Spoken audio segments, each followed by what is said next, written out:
Hər kəs salamlayıram. Son neçə müddətdir ki, ürək ağrısından bağlı şikayət edən çoxdur. Bax, bir daha söyləyirəm ki, səbəb siqaretdir. 99% insanlarda.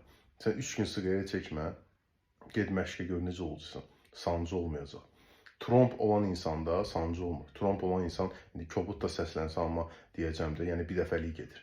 Yəni o da 3-4 saniyə çəkir ki, ürəyi ağrısı və salam. Amma siqaret çəkən insan, yəni siqnal gəlir ki, tərk edin onu. Çünki ürək istədiyi kimi qanı götürüb ötürə bilmir, həm də dövr eləyə bilmir istədiyi kimi. Sən adi bir həftə çəkmə, 7-ci gün çək, görürsən başın gicəllənir, damarların sıxılır. Burada başqa söhbəti yoxdur. Sən rahatlıq axtarırsan ki, siqaret problemi olmasın. Çünki tərk edə bilmirsən axı. Neysə başqa bir şey gözləyirsən ki, desinlər ki, problem ondandır. Sən biraz rahatlaşasan. Yox dostum. Elə siqaretdir, sən başqa nəsə gözləmə. Başa düşürəm, tərk edə bilmirsən, nə qədər cəhd eləmisən. Amma zəif olma da, təslim olma. Sən yenə də elə cəhd elə. İndi Allah kərimdir, bir gördün tərk etdin. Hər kəsə uğurlar.